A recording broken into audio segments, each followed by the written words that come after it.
तो hello and welcome to the Anuranjan Bhardwaj YouTube channel. तो दोस्तों, हम लोगों ने अपने बायोलॉजी के सीरीज में जो सबसे पहला चैप्टर प्रारंभ किया वो था हमारा कंट्रोल एंड कोऑर्डिनेशन, जिसमें कि हम लोग 6 ग्लैंड्स के बारे में अपने पिछले 2 लेक्चर्स में कवर किया। आज हम लोग इस लेक्चर में 3 ग्लैंड के बारे में कम से कम कवर करने का प्रयास करेंगे और साथ ही साथ कुछ ऑर्गन्स के बारे में हम लोग जानकारी प्राप्त करेंगे जो इंडोक्राइन ग्लैंड की तरह काम करता है। तो इस चैप्टर में हम लोग एड्रेनल ग्लैंड, पैंक्रियाज और गोनेड्स के साथ साथ कुछ ऑर्गन्स जो इंडोक्राइन ग्लैंड की तरह काम करते हैं हम लोग उसके बारे में अध्ययन करेंगे। तो दोस्तों, जो आज का हमारा ये वीडियो है ये शुरू होगा एड्रेनल ग्लैंड से, मतलब हमारा पहला टॉपिक एड्रेनल ग्लैंड है। तो दोस्तों, अगर हम लोग इसके लोकेशन और स्ट्रक्चर के बारे में, जैसा कि हमने कहा था कि जब भी किसी ग्लैंड या ग्रंथि के बारे में हम लोग पढ़ते हैं तो उसका सबसे पहले, खास करके केमिकल कंट्रोल एंड कोऑर्डिनेशन के अंदर, तो उसका सबसे पहले लोकेशन, स्ट्रक्चर और हार्मोन तथा हार्मोन के हाइपोसेक्रेशन और हाइपर सेक्रेशन से किस तरह का डिसऑर्डर हमारे बॉडी में होता है उसको हम लोगों को मेन पॉइंट एग्जाम के दृष्टिकोण से ये याद रखनी है। क्लियर है? इसके अलावा जो भी मैं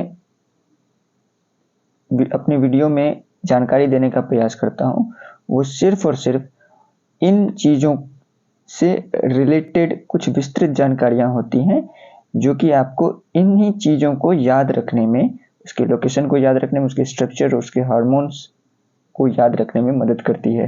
क्योंकि दोस्तों, बायोलॉजिकल टर्म्स जो हैं, खास करके जो इस चैप्टर में प्रयोग हुए हैं, वे याद रख पाना इतना आसान नहीं होता है।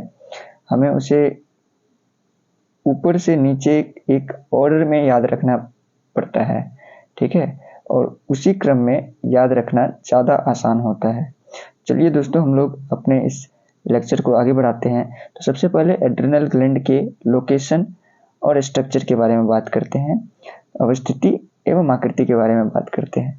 तो दोस्तों, it is located on the top of the kidney, ठीक है, जो हमारा गुर्दा होता है एब्डोमिनल कैविटी में, उस किडनी के ऊपर अवस्थित होता है, ठीक है, किडनी के ऊपर अवस्थित होता है। और दूसरा, ये 2 इन नंबर, यानी इनकी संख्या जो है वो 2 होते हैं, ठीक है। दोनों किडनी के ऊपर एक एक ट्रायंगुलर शेप में हमें ये देखने को मिलता है, ठीक है।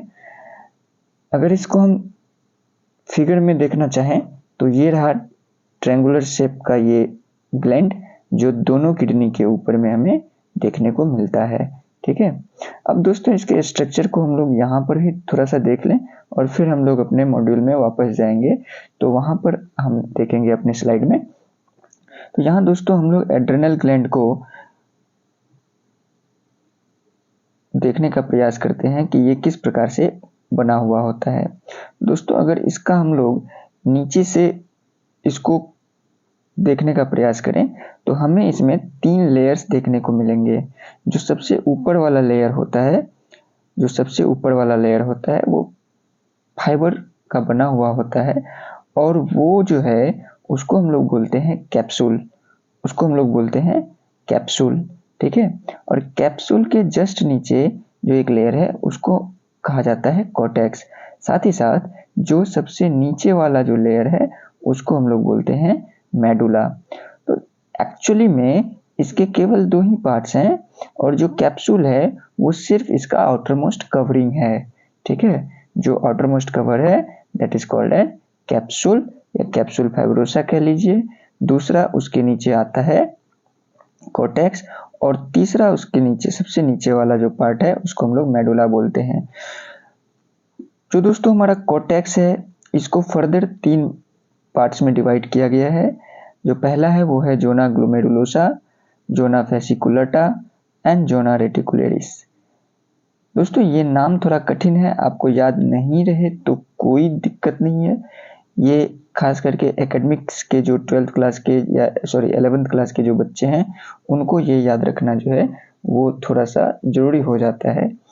बट जनरल कंपटीशन या गवर्नमेंट जॉब एग्जामिनेशन के लिए जब हम बायोलॉजी का अध्ययन करते हैं तो इन नामों को याद रखना उतना ज़रूरी नहीं है। आप सीधा कॉर्टेक्स और मेडुला याद रख सकते हैं, ठीक है। तो आइए हम लोग वापस से चलते हैं। तो जो इसके स्ट्रक्चर की बात करें तो etch adrenal gland is divided into 2 parts. प्रत्येक एड्रेनल ग्रंथि को 2 भागों में बांटा गया है, एड्रेनल कॉर्टेक्स और एड्रेनल मेडुला, ठीक है। जो एड्रेनल कॉर्टेक्स है उसको हम लोग एड्रेनल बल्क भी बोलते हैं, और जो मेडुला है उसको मज्जक पिंड भी बोला जाता है हिंदी में। एड्रेनल कॉर्टेक्स बाह्य भाग होता है, जैसा कि हमने स्ट्रक्चर में अभी अपने स्लाइड में देखा, और जो मेडुला है वो आंतरिक हिस्सा है, ठीक है। तो ये रहा हमारा मेडुला और ये रहा हमारा आउटर वाला कॉर्टेक्स, ठीक है। अब आगे दोस्तों हम लोग देखते हैं कि जो कॉर्टेक्स है इसको 3 जोन में डिवाइड किया गया है। हमने अभी देखा कि यहाँ पर जो 3 नाम हमने कहा था, जोना ग्लोमेरुलोसा, जोना फेसिकुलेटा और एक जोना रेटिकुलरिस, जो हमारे अगले स्लाइड में है। तो यहाँ इन नामों को याद रखने की जरूरत नहीं है। आपको नाम क्या याद रखना है, मिनरेलोकॉर्टिकॉइड्स, ग्लूकोकॉर्टिकॉइड्स, ठीक है। ये वो हार्मोन है, ग्रुप ऑफ हार्मोन्स हैं जो सेक्रेट होते हैं इन जो भी हमने नाम बताया, जोना ग्लोमेरुलोसा, जोना फेसिकुलेटा या जोना रेटिकुलरिस, इन सभी चीज़ों से। तो हमने कहा कि ये सभी चीज़ें जो हैं आपको हार्मोन्स के नाम को याद रखने में मदद करता है, इसलिए थोड़ा सा अगर आप इसको ध्यान में रख पाएँ तो वेल एंड गुड। तो चलिए हम लोग बात करते हैं जो कॉर्टेक्स है। इसे मान लीजिए अगर मैं इसको यहाँ पर एक फिगर के माध्यम से दिखाना चाहूँ इस तरह से, तो अगर ये हमारा मेडुला है, ये हमारा मेडुला है, ये मेडुला है और ये हमारा कॉर्टेक्स है, ठीक है। तो जो कॉर्टेक्स है उसको फर्दर 3 पार्ट्स में डिवाइड किया गया है। तो सबसे नीचे वाला पार्ट ये हो गया और उससे ऊपर वाला पार्ट ये हो गया।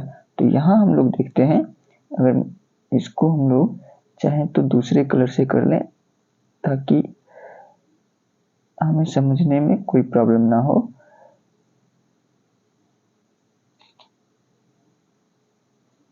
ये सेम कलर लग रहा है,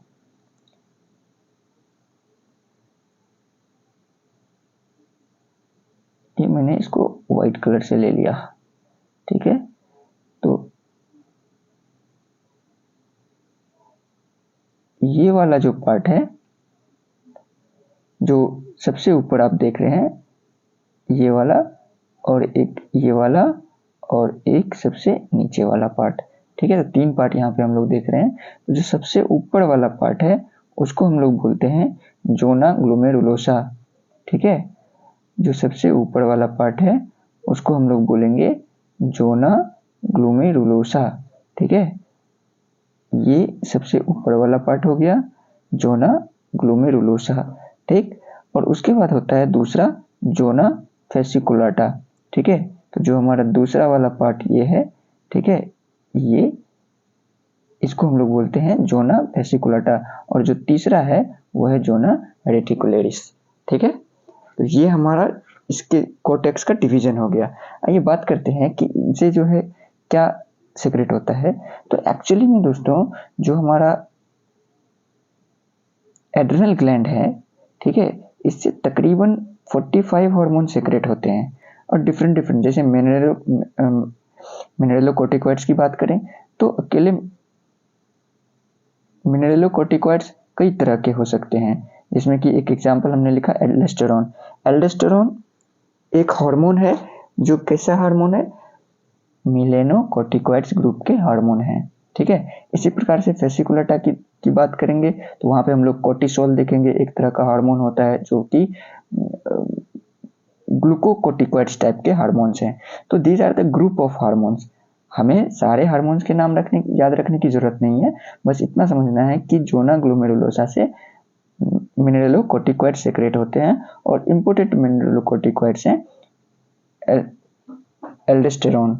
ठीक है, उसी तरह से जो जोना फेसिकुलेटा है उससे ग्लूकोकोर्टिकॉइड्स रिलीज होते हैं और जो इंपोर्टेंट ग्लूकोकोर्टिकॉइड्स हैं वो है हमारे कोर्टिसोल। आप देख सकते हैं यहाँ पे cortisol that is found in 90%, 95%, okay 90 to 95% ये पाया जाता है। तो ठीक है, ये एक इम्पोर्टेंट ग्लूकोकोर्टिकॉइड्स है। उसके बाद हम लोग बात करेंगे जोना रेटिकुलरिस की। तो जोना रेटिकुलरिस से एक ग्रुप ऑफ हार्मोन सेक्रेट होता है जिसको हम लोग बोलते हैं गोनेडोकोर्टिकॉइड्स। इसमें दो हार्मोन आ जाते हैं, एक आ जाता है ऑस्ट्रोजन जो फीमेल में रिलीज होता है और एक होता है एंड्रोजन जो मेल में रिलीज होता है। ठीक है, तो ये तो हमारे हार्मोन्स के नाम थे। आइए इसके कुछ फंक्शंस को हम लोग देखते हैं। जैसे अगर बात करें हम लोग मिनरलोकोर्टिकॉइड्स की, तो आप मिनरल से इसको याद रख सकते हैं, ये मिनरल मेटाबॉलिज्म या मिनरल होम्योस्टेसिस को कंट्रोल करता है, नियंत्रित करता है या रेगुलेट करता है। ठीक है, मिनरलोकोर्टिकॉइड्स या मिनरलो होम्योस्टेसिस। होम्योस्टेसिस का सिंपल सा मतलब है कि हिंदी में इसको सम स्थिति बोला जाता है, मतलब वो जिस स्थिति में है इस समय, ठीक है, वो खुद को उसी स्थिति में बनाए रखने का काम करता है। अगर मिनरल्स की मात्रा ब्लड में अधिक हो गई तो ये मिनरलोकोर्टिकॉइड्स ब्लड से मिनरल्स को निकाल के, ठीक है, ब्लड से मिनरल्स को निकाल करके उसको एब्जॉर्प्शन कर, ब्लड से मिनरल्स को निकाल करके सेल तक पहुंचा देता है। ठीक है, और अगर मिनरल्स की कमी हो गई, ठीक है, मिनरल्स की कमी हो गई तो ब्लड में मिनरल्स का सप्लाई भी इसके द्वारा किया जाता है, मिनरलोकोर्टिकॉइड्स के द्वारा। ठीक है, तो ये था हमारा मिनरलोकोर्टिकॉइड्स जो मिनरल मेटाबॉलिज्म में मदद करता है। दूसरा है ग्लूकोकोर्टिकॉइड्स। इसके भी नाम से स्पष्ट है कि ये कहीं ना कहीं ग्लूकोज का जो मेटाबॉलिज्म होगा या ग्लूकोज का जो होम्योस्टेसिस होगा उसको कंट्रोल करेगा। ठीक है, तीसरी बात हम लोग करें कि जो हमारा जोना रेटिकुलरिस है, सॉरी जो ग्लूकोकोर्टिकॉइड्स है, इस ग्लूकोकोर्टिकॉइड्स में जो सबसे इंपॉर्टेंट ग्लूकोकोर्टिकॉइड्स पाए जाते हैं वो है कोर्टिसोल।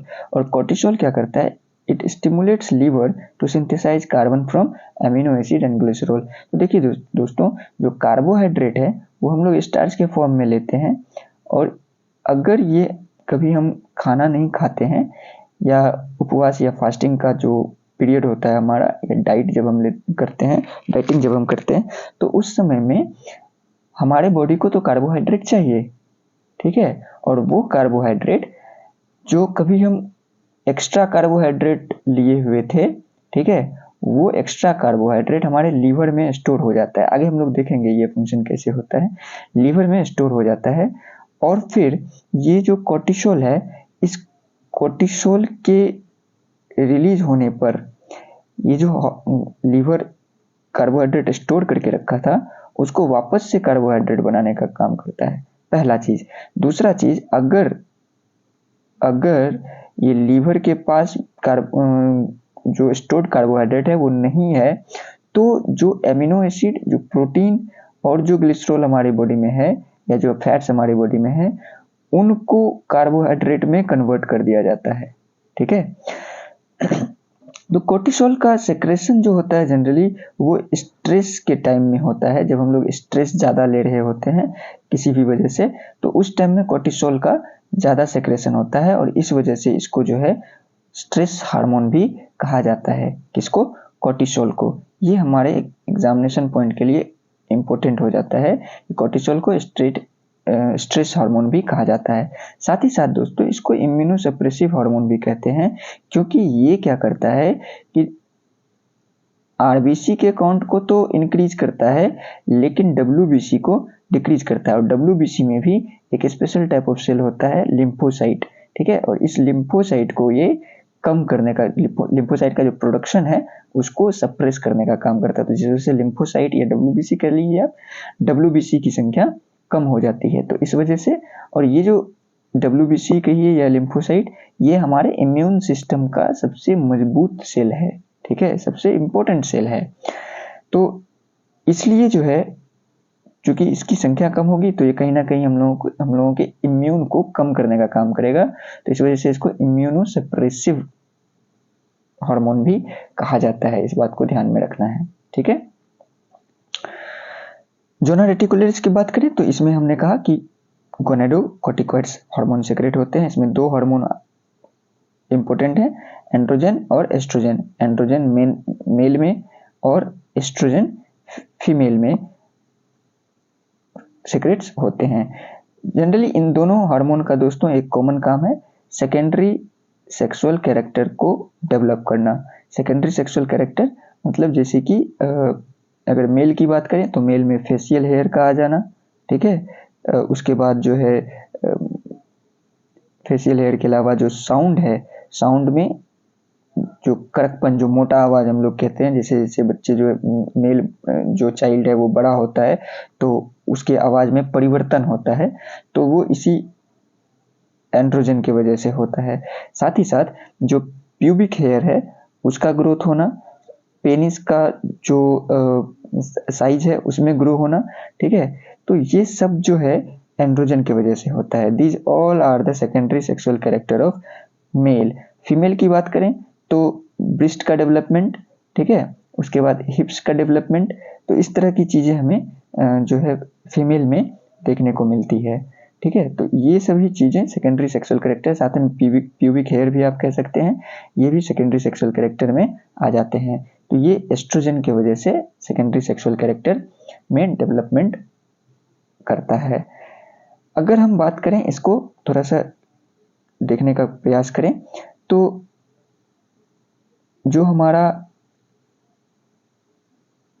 पूरा का पूरा सेक्शन है ये एड्रेनल ग्लैंड का, उसको हमने यहाँ पे माइक्रोस्कोपिक स्ट्रक्चर की मदद से देखने का प्रयास करते हैं। और ये हमने ट्रूमेन्स एलिमेंट्री बायोलॉजी की बुक से जो है इस फिगर को लिया है। यहाँ पे हम देखते हैं कि सबसे नीचे सबसे इंटरनल पार्ट जो है एड्रेनल मेडुला है, और उसके बाद ये तीनों जो है हमारा, ये कॉर्टेक्स का भाग है ना, ये कॉर्टेक्स का भाग है। और इसमें हम लोग देखते हैं कि कॉर्टेक्स को 3 फर्दर जोन में डिवाइड किया गया है। सबसे ऊपर वाला जो जोन है, जो कैप्सूल के जस्ट नीचे है, that is called zona glomerulosa, zona fasciculata और जोना रेटिकुलरिस। जोना ग्लोमेरुलोसा से मिनरेलोकॉर्टिकॉइड्स सेक्रेट होते हैं, जोना फेसिकुलटा से ग्लूकोकॉर्टिकॉइड्स, और जो जोना रेटिकुलरिस है उससे गोनेडोकॉर्टिकॉइड्स रिलीज होते हैं। मिनरेलोकॉर्टिकॉइड्स में एल्डोस्टेरोन एक एग्जाम्पल, ग्लूकोकॉर्टिकॉइड्स में कॉर्टिसोल एक एग्जाम्पल, और एंड्रोजन एंड एस्ट्रोजन ये जो है हमारे गोनेडोकॉर्टिकॉइड्स के एग्जाम्पल हैं। दूसरा चीज जो हम लोग बहुत ही इम्पोर्टेंट इस एड्रेनल ग्लैंड के हार्मोन के बारे में है, वो ये है कि ये सारे के सारे हार्मोन स्टेरॉइड हार्मोन हैं, ठीक है। कौन से हार्मोन है? स्टेरॉइड हार्मोन है।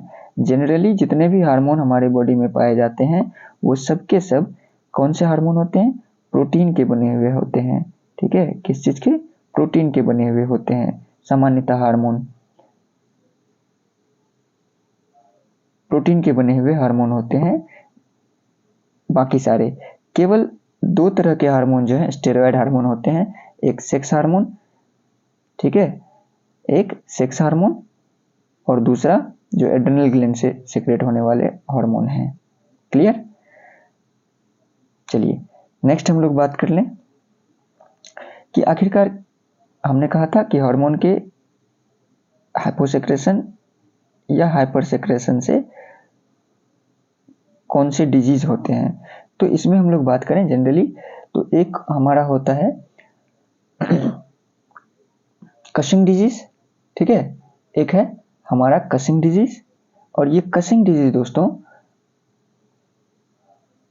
कोर्टिसोल की वजह से होता है, ठीक है। हमने अभी देखा था कोर्टिसोल कहाँ से सेक्रेट होता है। कोर्टिसोल क्या है? सबसे पहले ग्लूकोकॉर्टिकॉइड्स है, और ग्लूकोकॉर्टिकॉइड्स है तो कहाँ से सेक्रेट होगा? जोना फेसिकुलटा से सेक्रेट होगा। सिंपली आप लोग कॉर्टेक्स भी इसको कह सकते हैं, ठीक है, कॉर्टेक्स से सेक्रेट होगा। तो कोर्टिसोल के एक्सेस सेक्रेशन से एक डिजीज होता है जिसको हम लोग कसिंग सिंड्रोम कहते हैं। ठीक है, तो क्या बोलते हैं? कसिंग सिंड्रोम कहते हैं। क्लियर? उसके अलावा हम लोग इसमें देखेंगे कौन सिंड्रोम, इसको एल्डोस्टेरोनिज्म कहते हैं। कौन सिंड्रोम या एल्डोस्टेरोनिज्म कहते हैं। इसमें जो एल्डोस्टेरोन है, एल्डोस्टेरोन जो अगेन एक मिनरलोकॉर्टिकॉइड्स है, इसके एक्सेस सेक्रेशन के कारण एल्डोस्टेरोनिज्म हो जाता है। ये नाम से भी है और इसी को हम लोग कॉन्स डिजीज कहते हैं। क्लियर? और तीसरा जो हमारा है इंपॉर्टेंट, उसमें आ जाता है एडिसन्स डिजीज। ठीक है, एडिसन्स डिजीज। एडिसन्स डिजीज दोस्तों जनरली मिनरलोकॉर्टिकॉइड्स के डिफिशियंसी की वजह से होता है, यानी मिनरल्स की कमी की वजह से एडिसन्स डिजीज होता है। ठीक है, ध्यान में रखेंगे। एक होता है कसिंग सिंड्रोम जो कोर्टिसोल के अधिक सेक्रेशन की वजह से होता है।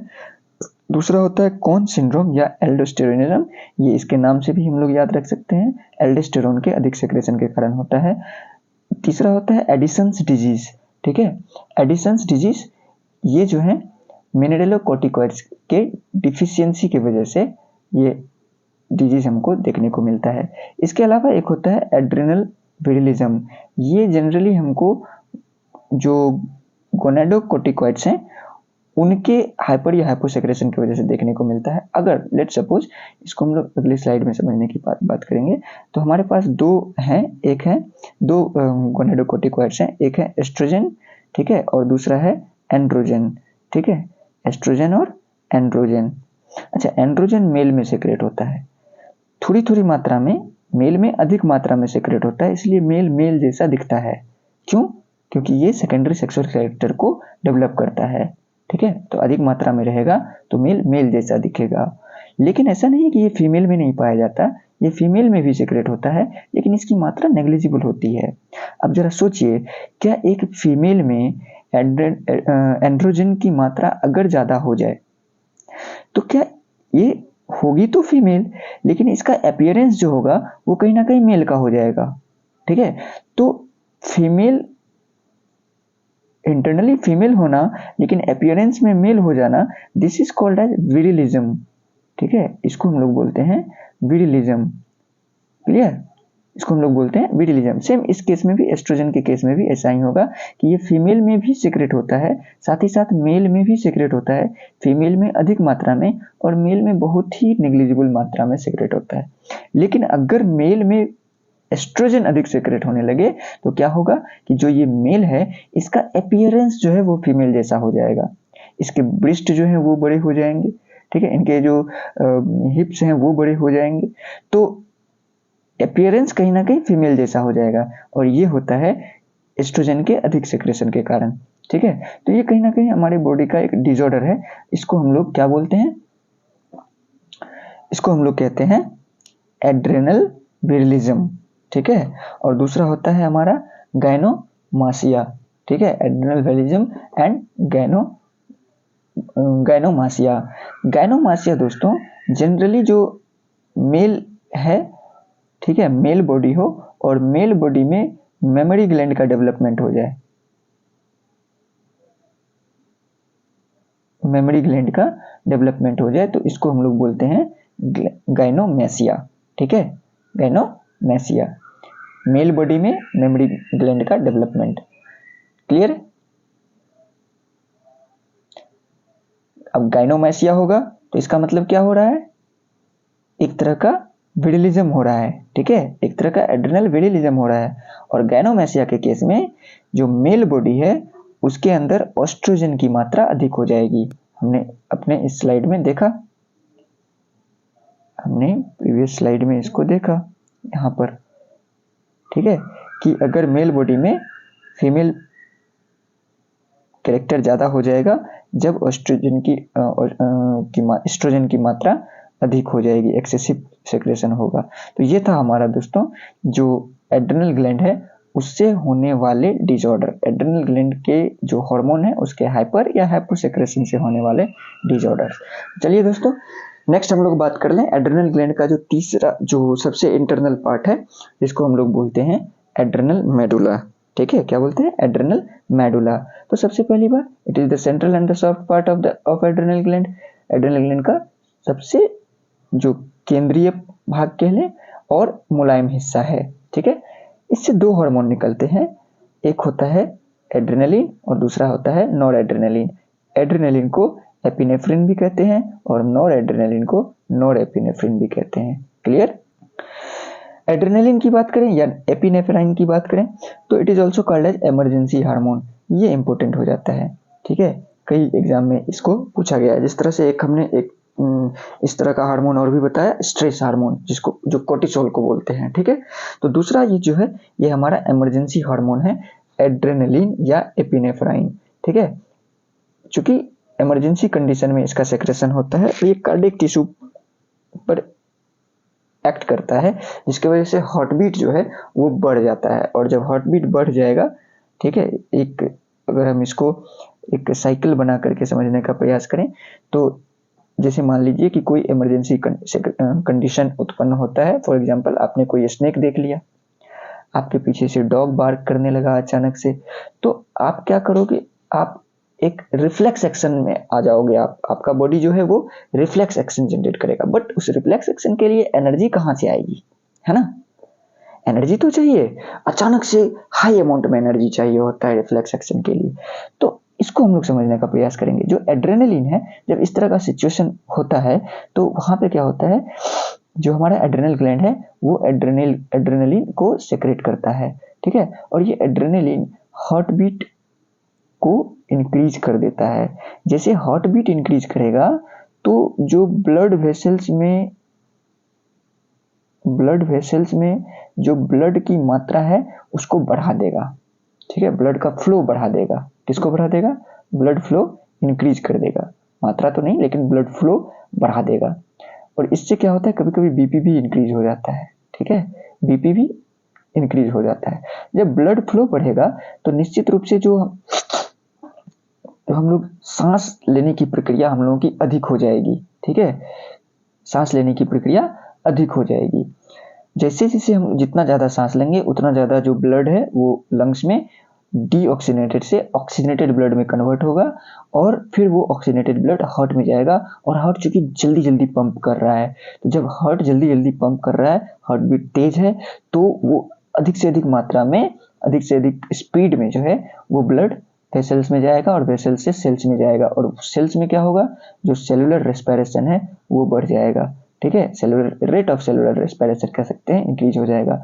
जब rate of cellular respiration increase होगा तो निश्चित रूप से जो एटीपी है, जिसको हम लोग क्या बोलते हैं, एनर्जी बैग बोलते हैं। ठीक है, इसका जो प्रोडक्शन है वो इंक्रीज हो जाएगा। ठीक है, हम लोग इन सभी चीज़ों से परिचित होंगे धीरे धीरे जब हम लोग अपने बायोलॉजी के पूरे चैप्टर्स को कवर कर लेंगे। ठीक है, जो भी हमारे सिलेबस में है, तो इन सब चीज़ों से हम लोग पूरी तरीके से अवगत हो जाएंगे। कोई घबराने की बात नहीं है। अभी बस मैं ये समझाने का प्रयास कर रहा हूँ कि एड्रेनलिन करता क्या है। ठीक है, तो एड्रेनलिन, अच्छा, ये जब होगा तो निश्चित रूप से हमको क्या मिलेगा, इंस्टेंट एनर्जी हमको प्राप्त हो जाएगा। हमने अभी कहा कि एटीपी को क्या बोलते हैं, एनर्जी बैग बोलते हैं। तो जितना ज़्यादा एटीपी प्रोड्यूस होगा उतना ज़्यादा से ज़्यादा मात्रा में एनर्जी मिलेगा। तो जो इंस्टेंट एक्शन हमने आपातकाल के दौरान, इमरजेंसी कंडीशन के दौरान किया, वो एड्रेनलिन, जो हमारा एड्रेनलिन हार्मोन है उसके सेक्रेशन की वजह से जो एक्स्ट्रा अमाउंट ऑफ में एनर्जी प्रोड्यूस हुआ, उस एनर्जी का यूज करके किया। क्लियर। तो ये है हमारा एड्रेनलिन ग्लैंड का एक्शन। ठीक है, लेकिन किस कंडीशन में, इमरजेंसी कंडीशन में ओनली। क्लियर। सेम इसी तरह का जो हमारा दूसरा है वो है हमारा नॉर एड्रेनलिन, और ये भी बस यही काम करता है, लेकिन ड्यूरिंग नॉर्मल कंडीशन। कब, नॉर्मल कंडीशन में करेगा। ब्लड प्रेशर को रेगुलेट करेगा under normal condition, heart beat को रेगुलेट करेगा अंडर नॉर्मल कंडीशन। ठीक है, तो ये रहा हमारा जो एड्रेनल ग्लैंड है, उसके सारे हार्मोन्स, उसके सारे फंक्शंस हमने देखे, इसका स्ट्रक्चर और इसका लोकेशन देखा। ठीक है, इसके अलावा हम लोग आगे बात करते हैं पेंक्रियाज की। तो सबसे पहले लोकेशन के बारे में बात करें। पेंक्रियाज को हम लोग अग्नाशय भी बोलते हैं। ठीक है, अग्नाशय हिंदी के टर्म इंग्लिश के टर्म से बायोलॉजी में थोड़ा कठिन है, ठीक है। तो कोशिश करें कि इंग्लिश के टर्म ही याद रहें। कभी कभी क्या होता है कि इंग्लिश के टर्म ही देवनागरी लिपि में लिख करके दिया जाता है। तो लोकेशन की बात करें तो it is just below the stomach in abdominal cavity in the band of duodenum. आइए इस स्ट्रक्चर को थोड़ा सा समझने का प्रयास करते हैं। हमने शायद यहाँ पे इसका फिगर नहीं लिया, तो चलिए मैं आपको इसको ड्रॉ करके बताता हूँ। तो दोस्तों ये है हमारा गट। गट यानी कि जो हमारा डाइजेस्टिव सिस्टम है, या कह सकते हैं जो हमारा डाइजेस्टिव कैनाल है, ठीक है, उसको हम लोग गट बोलते हैं।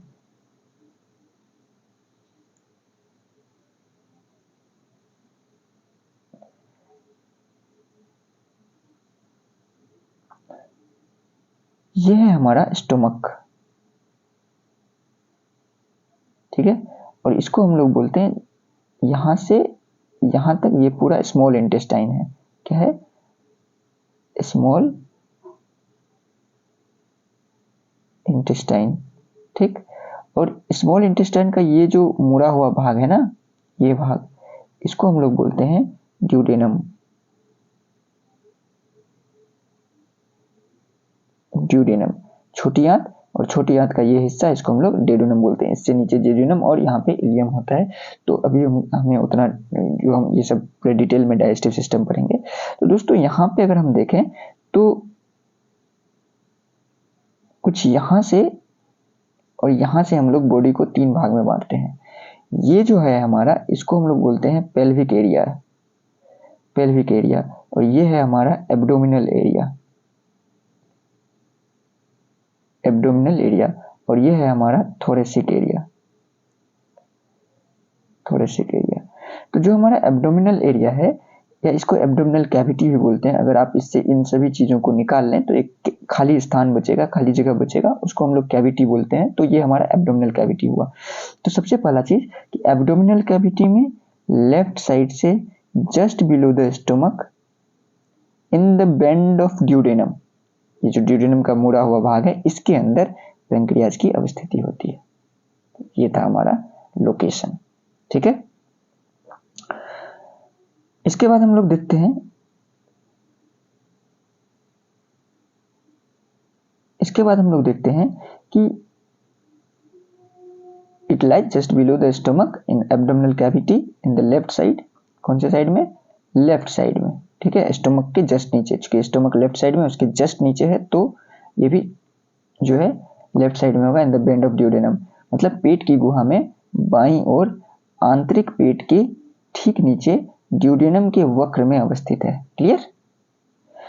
दूसरा चीज, ये इंडोक्राइन और एक्सोक्राइन दोनों ग्लैंड की तरह काम करता है, अंतःस्रावी और बाह्यस्रावी दोनों प्रकार के ग्रंथि के समान काम करता है। आकृति की बात करें तो इसके अधिक एक बड़ा भाग जो है वो बाह्यस्राव ग्रंथि के भांति काम करता है, यानी कि large part of pancreas acts as endocrine whereas which secretes pancreatic juice, ठीक है, पेंक्रियाटिक जूस सेक्रेट करते हैं। इसमें बहुत सारे एंजाइम पाए जाते हैं, ट्रिप्सिनोजेन, केमोट्रिप्सिनोजेन, एक्सेट्रा एक्सेट्रा।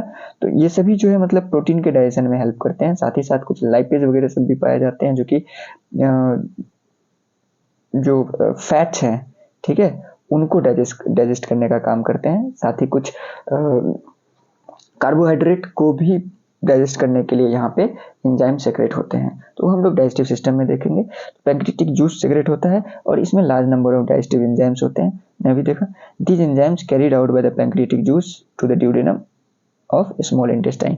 अब ये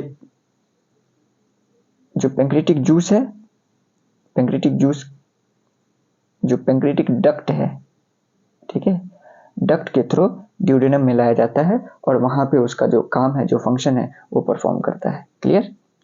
मतलब ये अग्नाशय नलिका द्वारा छोटी आंत के ड्यूडेनम में पाचन का कार्य करते हैं। समझ में आ गई बात? नेक्स्ट हम लोग आगे बढ़ते हैं। नेक्स्ट बात करते हैं जो दूसरा इसका छोटा सा हिस्सा है। जैसे अगर मान लीजिए ये हमारा पेंक्रियाज है, तो इसके बीच में एक छोटा सा हिस्सा है जिसको हम लोग बोलते हैं आइलेट्स ऑफ लैंगरहैंस, यानी लैंगरहैंस के द्वीप, ठीक है। In the middle of the pancreas a group of cell found called special group of cell found called islets of Langerhans after the name of their discoverer। जो इसके खोजकर्ता थे श्रीमान लैंगरहैंस, उनके नाम पर ही आइलेट्स ऑफ लैंगरहैंस का नाम रखा गया है। तो आइलेट्स ऑफ लैंगरहैंस में 4 प्रकार के सेल्स पाए जाते हैं, alpha cell, beta cell, delta cell और पीपी या एफ सेल। हमें पीपी या एफ सेल को इग्नोर करना चाहिए, हमारे लिए इम्पोर्टेंट नहीं है, ठीक है। लेकिन जानकारी के लिए आप ये समझ सकते हैं इसमें 4 प्रकार के सेल पाए जाते हैं, alpha cell, beta cell, delta cell और पीपी सेल, ठीक है। इसको पॉलीपेप्टाइड सेल भी कहते हैं या फिर इसको एफ सेल कह सकते हैं आप। तो अल्फा सेल से जो हार्मोन सेक्रेट होता है उसको बोलते हैं ग्लूकागोन, बीटा सेल से जो हार्मोन सेक्रेट होता है उसको बोलते हैं इंसुलिन, और जो डेल्टा सेल से हार्मोन सेक्रेट होता है उसको बोलते हैं सोमेटोस्टेटिन। अल्फा सेल से ग्लूकागोन, बीटा सेल से इंसुलिन, डेल्टा सेल से सोमेटोस्टेटिन, ठीक है। नेक्स्ट बात करें जो पीपी सेल होता है या एफ सेल होता है, तो पॉलीपेप्टाइड सेल इसका नाम है, तो पैंक्रेटिक पॉलीपेप्टाइड हार्मोन सेक्रेट होता है, ठीक है। अब हम लोग बात करते हैं कि पैंक्रेटिक हार्मोन्स के फंक्शन क्या हैं।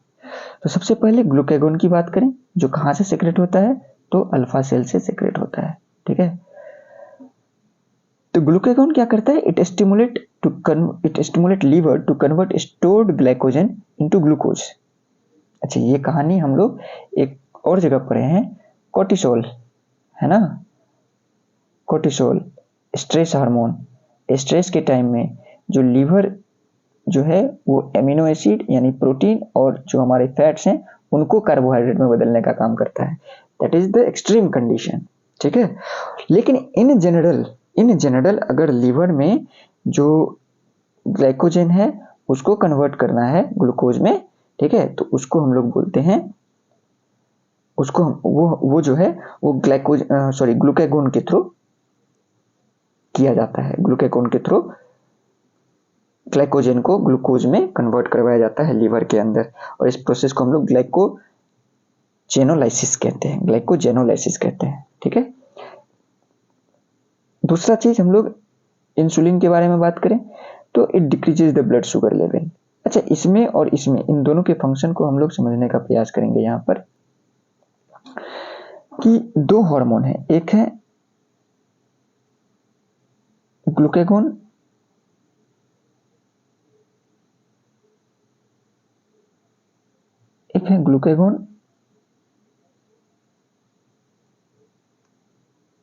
ग्लूकागोन और दूसरा है इंसुलिन, ठीक है। तो ग्लूकागोन आप देखिए क्या कर रहा है कि जब ब्लड शुगर लेवल जो है वो कम हो जाता है, यानी कि ब्लड में ग्लूकोज की मात्रा कम हो जाती है, तो ये ग्लूकागोन सेक्रेट होता है और ये लीवर में जो स्टोर्ड ग्लूकोज को हम लोग ग्लाइकोजन बोलते हैं, ठीक है। लीवर के अंदर जो स्टोर्ड ग्लूकोज है उसको हम लोग ग्लाइकोजन बोलते हैं, ठीक है। इस ग्लाइकोजन को ये ग्लूकागोन ग्लूकोज में कन्वर्ट करने का काम करेगा, ठीक है। जब ये ग्लाइकोजन ग्लूकोज में कन्वर्ट करने का काम करेगा तो ब्लड में जो ग्लूकोज का लेवल है वो इंक्रीज करेगा। तो ओवरऑल ग्लूकागोन का काम है ब्लड शुगर लेवल को इंक्रीज करना, ठीक है। और उसी तरह दूसरी बात इंसुलिन की करें तो ये क्या करता है, अगर मैं इसको यहाँ से हटा दूं तो कोई दिक्कत नहीं, ग्लूकागोन के बारे में आप लोग समझ गए हैं कि ग्लूकागोन ब्लड शुगर लेवल को इंक्रीज करने का काम करता है। आइए बात करते हैं हम लोग इंसुलिन के बारे में। तो अगर मान लीजिए ये ब्लड वेसल है और ये हमारा सेल है, ठीक है, कोई सेल है। सेल का जो मेम्ब्रेन है, हम लोग सेल जो कोशिका पढ़ेंगे तो उसमें देखेंगे कि जो झिल्ली है वो सेमी परमिएबल होती है,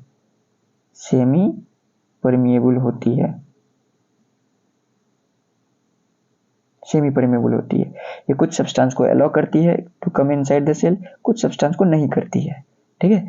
तो इसी तरह से ये ग्लूकोज को भी अंदर जाने नहीं देती है, और ये मान लीजिए ये ग्लूकोज हमारा इसके अंदर भरा हुआ है ब्लड में, ठीक है, ये ग्लूकोज भरा हुआ है ब्लड वेसल्स में। तो अभी तो ये जाने के लिए अंदर दे ही नहीं रहा सेल, तो क्या होगा कि इंसुलिन सेक्रेट होगा और इंसुलिन इस सेल पर आकर के एक्ट करेगा। तो सेल पर जैसे ही एक्ट करता है तो इस सेमी परमिएबल मेम्ब्रेन को परमिएबल मेम्ब्रेन बना देता है। किसके लिए? Only for glucose. तो इस तरह से ब्लड से ग्लूकोज कहाँ चला गया? सेल में चला गया। तो आप देखेंगे कि ब्लड में जो शुगर लेवल है वो कम हो गया, है ना? क्लियर? तो इंसुलिन कहीं ना कहीं क्या कर रहा है, जो ब्लड शुगर लेवल है उसको कम करने का काम कर रहा है, और जो ग्लूकागोन है वो ब्लड शुगर लेवल को इंक्रीज करने का काम कर रहा है। इसलिए इन दोनों को हम लोग बोलते हैं एंटागोनिस्टिक टू ईच अदर। दोनों एक दूसरे के परस्पर विरोधात्मक कार्य जो है वो करते हैं। ठीक है। सोमेटोस्टेटिन की बात करें तो it inhibit the secretion of both insulin and glucagon. अभी अगर आप देखेंगे कि सेम उसी तरह से अगर दोनों का जो ग्लूकागोन है और जो ग्लूकागोन है और जो इंसुलिन है, अगर ग्लूकागोन का सेक्रेशन ज़्यादा होने लगे तो ये क्या करेगा? ब्लड में ग्लूकोज के लेवल को बढ़ा देगा। ब्लड में ग्लूकोज के लेवल को बढ़ा देगा। इससे क्या होगा? जो ब्लड शुगर लेवल है वो इंक्रीज कर जाएगा। तो ये भी एक प्रकार का क्या हो जाएगा? Diabetes disorder. दूसरी बात हम लोग करें, जो इंसुलिन है, इंसुलिन ये क्या करता है? ज़्यादा मात्रा में सेक्रेट होगा। तो अगर ये ज़्यादा मात्रा में सेक्रेट होता है, हाइपोसेक्रेशन इसका हो जाता है, तो ये ग्लूकोज के लेवल को बहुत ही ज़्यादा कम कर देगा। ठीक है, बहुत ही ज़्यादा कम कर देगा। तो इसको हम लोग बोलते हैं इंसुलिन शॉक। आदमी बेहोश हो जाएगा। ठीक है, ब्लड शुगर लेवल बहुत ज़्यादा कम हो जाएगा। तो ज़रूरत से ज़्यादा ब्लड शुगर लेवल ना कम होना चाहिए, ना जो है ये अधिक होना चाहिए। जो अगर नॉर्मल बात करें तो 70 to 140 जो है ये नॉर्मल कंडीशन रहता है। ठीक है, या फिर नॉट 70, इट्स 120 to 140 जो है ये नॉर्मल कंडीशन रहता है। ठीक है, इससे कम हो रहा है इसका मतलब इंसुलिन ज़्यादा सेक्रेट हो रहा है। ठीक है, क्लियर है? और इससे ज़्यादा हो रहा है तो ये दो कंडीशन है, तो हम लोग उसको डिसऑर्डर में हम लोग देखते हैं। अभी बात हम लोग अपने यहाँ तक रह के करते हैं। तो ज़्यादा मात्रा में सेक्रेट हो जाएगा तो दोनों ही प्रॉब्लम है हमारे लिए। तो सोमेटोस्टेटिन क्या करता है? इन दोनों के अधिक सेक्रेशन को कम करने का काम करता है। तो चलिए हम लोग नेक्स्ट आगे बढ़ते हैं। डिसऑर्डर की बात कर लें तो डिसऑर्डर में हमने अभी कहा कि अगर इंसुलिन अधिक सेक्रेट हो तो हमने देखा कि क्या होगा? इंसुलिन शॉक होगा। मतलब इंसुलिन का हाइपर सेक्रेशन हो जाए तो क्या होगा? इंसुलिन शॉक होगा। और अगर इंसुलिन का हाइपोसेक्रेशन हो जाए तो क्या होगा? इसको समझते हैं। अगर कम होगा तो क्या ये ब्लड शुगर लेवल जो था हमारा, ये इसको कम कर पाएगा? नहीं। ठीक है, जब नहीं कम कर पाएगा तो ये ब्लड शुगर लेवल जो है, ब्लड शुगर इसी ब्लड में रहेगा, और हम खाना तो खाना छोड़ नहीं रहे हैं, तो और भी ब्लड शुगर बढ़ता चला जाएगा। ठीक है, तो इस वजह से एक तरह का डिसऑर्डर हमारे शरीर में होगा, and that is called as diabetes mellitus. उसको क्या बोलते हैं? डायबिटीज मेलिटस बोलते हैं। क्लियर है? दूसरा हाइपोग्लिसीमिया। ये हाइपोग्लिसीमिया ये यही है, इसके हाइपर सेक्रेशन के कारण, जिसको हम लोग इंसुलिन शॉक बोलते हैं। हाइपोग्लिसीमिया, हाइपो मतलब कम, ग्लिसीमिया मतलब sugar level, blood sugar, glucose से आप इसको जो है जोड़ सकते हैं। तो हाइपोग्लिसीमिया शुगर का कम हो जाना, हाइपोग्लिसीमिया। डायबिटीज मेलिटस शुगर का ज्यादा हो जाना, hyperglycaemia. Diabetes mellitus is also called as hyper mellitus. Clear? तो ये था हमारा डिसऑर्डर्स, याद रखेंगे। नेक्स्ट हम लोग बात करेंगे गोनेड्स के बारे में। तो गोनेड्स दोस्तों दो प्रकार के होते हैं। एक होता है ओवेरी जो फीमेल में पाया जाता है, एक होता है टेस्टिस जो मेल में पाया जाता है। ठीक है, गोनेड्स को लैंगिक ग्रंथि कहा जाता है, जैसे स्त्री में अंडाशय होते हैं और पुरुष में वृषण होते हैं।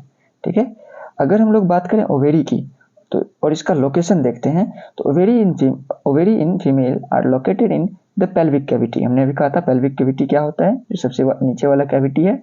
ठीक है, close to fallopian tube and uterus. इसका हम लोग डिटेल्ड स्ट्रक्चर जो है वो जो हमारा चैप्टर है फीमेल रिप्रोडक्टिव सिस्टम उसके अंदर में हम लोग देखेंगे। बट अभी हम लोग थोड़ा सा इसको हम लोग ये देख लेते हैं। ये हमारा फीमेल रिप्रोडक्टिव सिस्टम है दोस्तों, फीमेल रिप्रोडक्टिव सिस्टम है।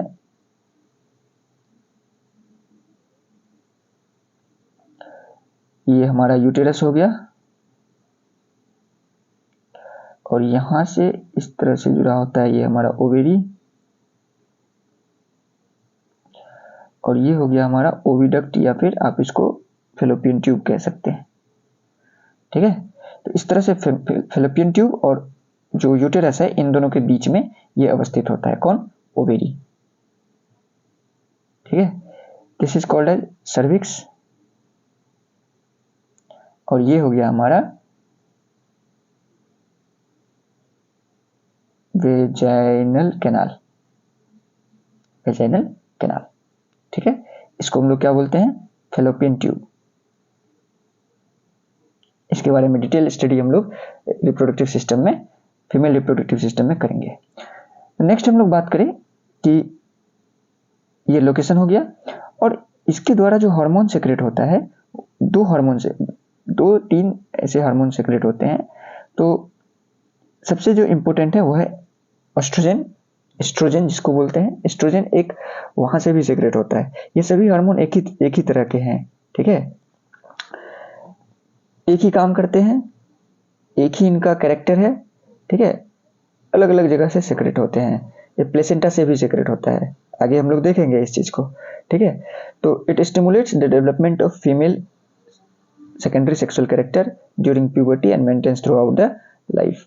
ठीक है, जो रिप्रोडक्टिव लाइफ हम लोग कह सकते हैं, या स्त्री में द्वितीयक लैंगिक लक्षणों का विकास करता है तथा संपूर्ण प्रजनन वर्ष तक इन लक्षणों को बनाए रखता है। ठीक है, दूसरी बात हम लोग करें, जो दूसरा इंपॉर्टेंट हार्मोन सेक्रेट होता है वो है प्रोजेस्टेरोन। और प्रोजेस्टेरोन ये क्या करता है, जनरली ये प्रेगनेंसी के टाइम में रिलीज होता है। और सबसे पहला चीज ये मेमोरी ग्लैंड के डेवलपमेंट में काम करता है। ठीक है, मेमोरी ग्लैंड के डेवलपमेंट में काम करता है। और दूसरा इसका इंपॉर्टेंट काम है वो ये है, जो हमने अपने इस स्लाइड में देखना है, कि जब ओवुलेशन होगा, मतलब ओवेरी निकल के यहाँ इसमें आएगा और ये फर्टिलाइज करेगा स्पर्म के साथ, तो इस समय में यहाँ पे एक और प्रोसेस चल रहा होता है। ठीक है, यहाँ पे चल रहा होता है एक प्रोसेस। ये जो यूटेरस का आप इंटरनल वॉल देख रहे हैं जिसको हम लोग एपिथेलियम बोलते हैं, इसका भी डेवलपमेंट चल रहा होता है क्योंकि ये फर्टिलाइज करने के बाद यहाँ पे आता है और फिर ये एम्ब्रियो से जाइगोट का फॉर्मेशन होता है, फिर यहाँ पे प्लेसेंटा होता है, यहीं पे डेवलपमेंट होता है बच्चे का।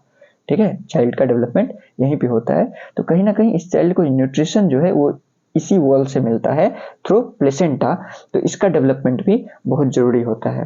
तो मेंस्ट्रुअल साइकिल में जो हम लोग देखते हैं कि इसका डेवलपमेंट, जो मेंस्ट्रुअल पीरियड है उसके खत्म होने के बाद इसका डेवलपमेंट शुरू होता है। और अगेन जब मेंस्ट्रुअल साइकिल का पीरियड टाइम आता है तो उस समय में यही वॉल जो है ये रेप्चर्ड होकर के बाहर निकल जाते हैं, जो मेंस्ट्रुएशन साइकिल में एज ए रेड लिक्विड हमें देखने को मिलता है। बहुत लोग उसे ब्लड कहते हैं, but that is a myth, that is not a blood. ठीक है, वो इसी भाग का जो हम लोग कह सकते हैं वेस्ट मटेरियल है। क्लियर। नेक्स्ट हम लोग बात करें तो दूसरा कुछ हार्मोन रिलीज होता है जैसे रिलैक्सिन या इनहिबिन।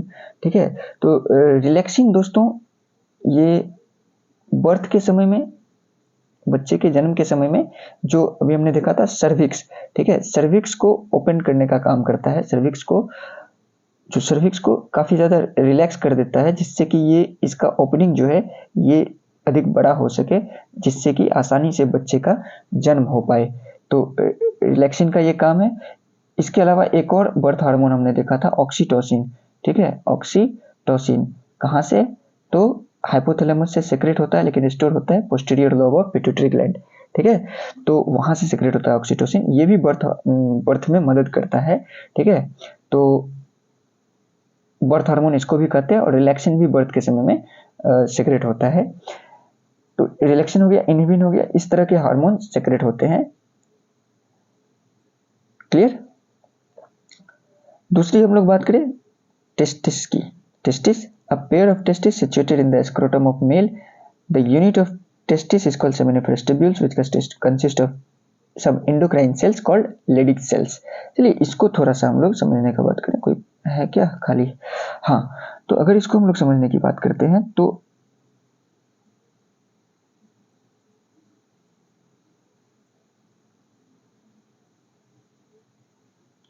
ये कुछ एक्सटर्नल स्ट्रक्चर हमें देखने को मिलता है, ठीक है। This is called as penis, और ये जो स्ट्रक्चर है इसको हम लोग बोलते हैं स्क्रोटम। स्क्रोटम, और इसी के अंदर अवस्थित होते हैं दो टेस्टिस। टेस्टिस, अगर टेस्टिस की बात करें, टेस्टिस को अगर मान लीजिए कि ये हमारा इस तरह का टेस्टिस है, इसको ऐसे कट करके हम लोग देख रहे हैं, तो यहाँ पे हम लोग देखेंगे कि ये काफी सारे ट्यूब्यूल से बने हुए होते हैं, ठीक है। काफी सारे ट्यूब्यूल से बने होते हैं, और इसके बीच में कुछ सेल्स होते हैं। तो ये ट्यूब्यूल्स कहलाते हैं सेमिनिफेरस ट्यूब्यूल्स, और इसके बीच में जो सेल्स हैं उसको हम लोग बोलते हैं लेडिक सेल्स, ठीक है। क्या बोलते हैं? Leydig cells. और जो ये ट्यूब्यूल्स हैं इसको बोलते हैं seminiferous tubules. Seminiferous tubules is the structural and the functional unit of testis, यानी कि कार्यात्मक, ठीक है, और आकृति वाला जो इकाई है वो सेमिनिफेरस ट्यूब्यूल्स है, ठीक है। चलिए बात करते हैं हम लोग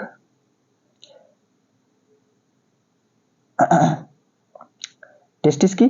तो इसमें क्या होता है, स्क्रोटम में, मेल के जो स्क्रोटम है उसमें पाए जाते हैं दो टेस्टिस। जो एक टेस्टिस का जो एक फंक्शनल यूनिट है उसको हम लोग बोलते हैं सेमिनिफेरस ट्यूब्यूल्स, और इस सेमिनिफेरस ट्यूब्यूल्स के अंदर कुछ एंडोक्राइन सेल्स पाए जाते हैं जिसको हम लोग बोलते हैं लेडिक सेल्स। और इन्हीं लेडिक सेल्स से कुछ मेल सेक्स हार्मोन रिलीज होते हैं, जैसे कि एंड्रोजन, जो कि सबसे प्रिंसिपल मेल सेक्स हार्मोन है, ठीक है। कुछ एंड्रोजन रिलीज होते हैं जिसमें कि सबसे प्रिंसिपल जो एंड्रोजन है वो है टेस्टोस्टेरोन, ठीक है। यहाँ से टेस्टिस से जो लेडिक सेल है उससे एक हार्मोन सेक्रेट होता है जिसको हम लोग बोलते हैं टेस्टोस्टेरोन। क्या करता है टेस्टोस्टेरोन? सबसे पहला चीज, जो सेकेंडरी सेक्सुअल कैरेक्टर है उसको डेवलप करता है, ठीक है। और दूसरा, फॉर्मेशन ऑफ स्पर्म को स्टिमुलेट करता है सेमिनिफेरस ट्यूब्यूल्स के अंदर। तो सेमिनिफेरस ट्यूब्यूल्स के अंदर स्पर्म्स के फॉर्मेशन को इंक्रीज करेगा टेस्टोस्टेरोन, और दूसरा जो सेकेंडरी सेक्सुअल कैरेक्टर है उसके डेवलपमेंट में हेल्प करेगा। इसके अलावा इनहिबिन, एक्टिन, ये सभी हार्मोन जो हैं सेक्रेट होते हैं टेस्टिस से। टेस्टोस्टेरोन इंपॉर्टेंट है, इसको समझना जरूरी था। चलिए नेक्स्ट बात हम लोग करते हैं कि ये हमारा तीनों ग्लैंड हो गया जो इंपॉर्टेंट ग्लैंड थे। आज के सेशन में हमने देखा कि एड्रेनल ग्लैंड, पेंक्रियाज और गोनेड्स, ठीक है। इन तीनों से कौन कौन से हार्मोन सेक्रेट होते हैं, ठीक है, और उनके क्या क्या फंक्शंस हैं। अब नेक्स्ट हम लोग बात करें, कुछ ऑर्गन्स हैं जो कि एंडोक्राइन ग्लैंड की तरह काम करते हैं, ठीक है। जैसे कि गैस्ट्रोइंटेस्टाइनल ट्रैक्ट, यानी कि जो हमारा जठरांत्र पथ है, यानी कि जो डाइजेस्टिव सिस्टम का जो पथ, जो अभी हमने यहाँ पे अपने पिछले स्लाइड में देखा, यहाँ पर ये पूरे के पूरे जो पथ हैं इसको हम लोग बोलते हैं गैस्ट्रो इंटेस्टाइनल ट्रैक्ट। इसके अंदर कुछ ग्लैंड्स होते हैं, जैसे गैस्ट्रिक ग्लैंड्स हो गए, इंटेस्टाइनल ग्लैंड हो गए, ब्रूनर्स ग्लैंड हो गए, ठीक है। इस तरह के ग्लैंड पाए जाते हैं, और ये ग्लैंड एंजाइम सेक्रेट करते हैं। लेकिन आखिरकार इनको बताता कौन है कि भाई अब तुम्हारा टाइम हो गया है एंजाइम सेक्रेट करने का? तो उसके लिए जो है इन्हीं ऑर्गन से कुछ हार्मोन सेक्रेट होते हैं जो हम लोग यहाँ देखने वाले हैं, ठीक है।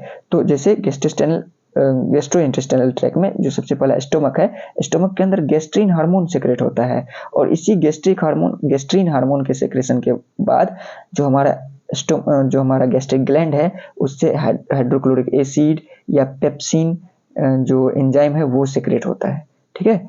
दूसरा इंटेस्टाइन की बात करें तो इसमें सबसे इंपॉर्टेंट है सेक्रेटिन। सेक्रेटिन दोस्तों it was the first hormone discovered, सबसे पहले जो हार्मोन डिस्कवर किया गया था वो सेक्रेटिन ही था। और कहाँ से सेक्रेट होता है? इंटेस्टाइन से सेक्रेट होता है। ये क्या करता है?